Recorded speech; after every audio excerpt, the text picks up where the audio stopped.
to the last Crankie. Today at this show is actually the debut. This is the first time I've ever performed this Crankie. And this was inspired by research by Kevin and Jeff and an article that they wrote about the story behind this song. And I'm actually going to hand it over and let them do a little bit of a description about this song. Thank you, Jessica. This is such an honor to do this. As Jessica said, we're all affiliated with Warren Wilson College, and we all are from up in Swannanoa, just outside of Asheville. And we're just going to share a little bit about this song and the research we've done in it, and sort of I think it'll make good sense when we get into the performance. And you were going to tell them about the actual song. This is Kevin. Hi, I'm Kevin Kehrberg. Pleasure to be here. And Swannanoa Tunnel is the title of a folk song that's common in Western North Carolina. Sometimes it's called Asheville Junction. And it's common enough that if you play traditional music, Jeff and I used to live in Kentucky before we moved to North Carolina, and we had come across the song playing with other musicians. And it's a song that mentions a train and a cave-in. And so, we were singing it as just a folk song before we even knew where Swannanoa was on a map, and just figured that it was a song commemorating a disaster. There's a class of folk songs out there that are called disaster songs, and there are ones that were written sort of in response or to commemorate some sort of tragedy. And that's sort of our assumption. There was a train wreck at some point near a place called Swannanoa, wherever that was.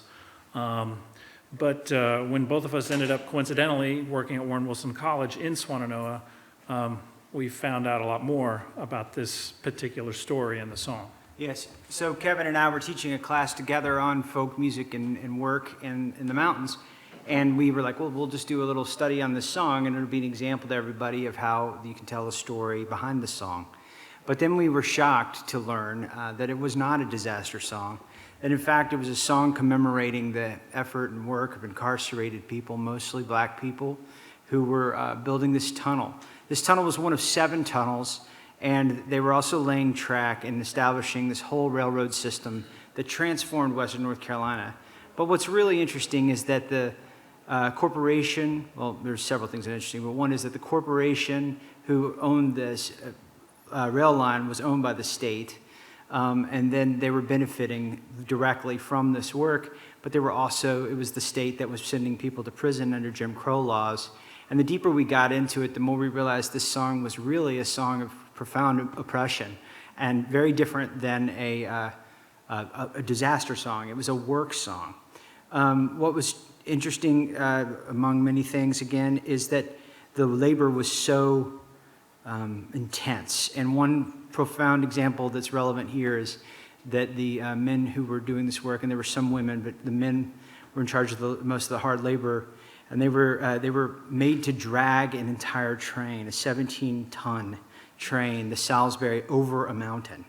And that's just a feat that is so mind-bending, especially because we went to the site of where this has all happened multiple times, that we were really taken. But the thing was, we could not find a song version outside of this folk tradition that was, therefore, also, I should say, in this case, we were only finding recordings that were issued of white musicians. And so that became a major piece to this, was the work and the racial dimensions of the story. That's where Kevin made a significant find. Well, and just to explain, the tunnel was built and finished in the 1870s, so it was a long time ago, and because of that and the significance of the tunnel, it connected Asheville to this part of the state, and so it completely revolutionized the economy of the area. It stands to reason that there was, a song commemorating it, but after we found out what led to the song coming into the area as a work song and how long ago it was surprising to not find any recordings of black performers singing it. And searching a discography, we found a recording by someone named Will Shorty Love, who worked at Duke University written as a janitor at Duke University and was recorded in the 1930s, recorded at Asheville Junction. So we got a hold of that recording, and sure enough, it sounded very different than a lot of the other recordings we had access to, and it just confirmed that it was definitely a work song. And as a final piece to this, and what kind of led it to our collaboration here with Jessica today, is that we wrote an article kind of encapsulating all of this for the Bitter Southerner, and there's a QR code on the sheet today that'll take you to it if you want to read more. But in the process of writing that, we were working with the editors there, and they were excellent. And one of them said, well, I said something like, I think we could maybe track someone down related to Will Love.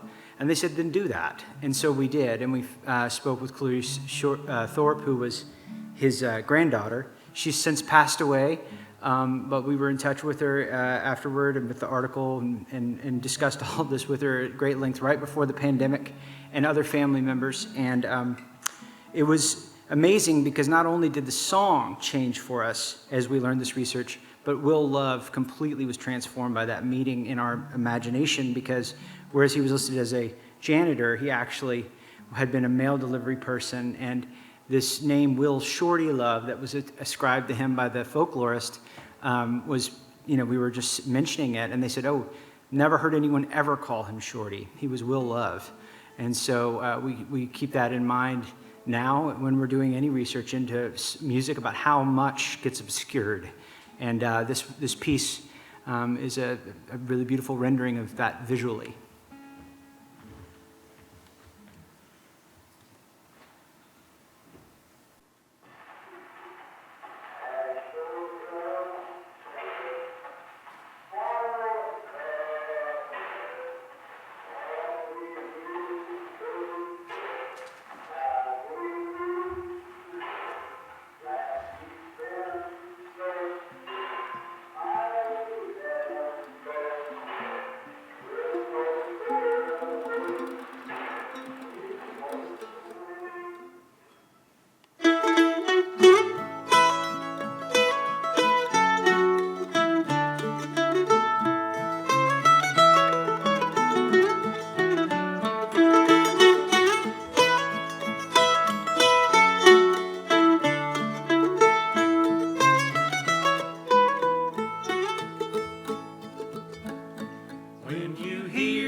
Somebody's coming, babe, somebody's coming.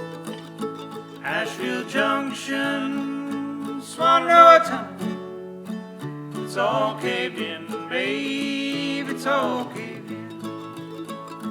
When you hear that hoot-ass squalling, somebody died, babe, somebody died. Asheville Junction, Swannanoa Tunnel. It's all caved in, babe, it's all caved in. I'm going back to that Swannanoa Tunnel.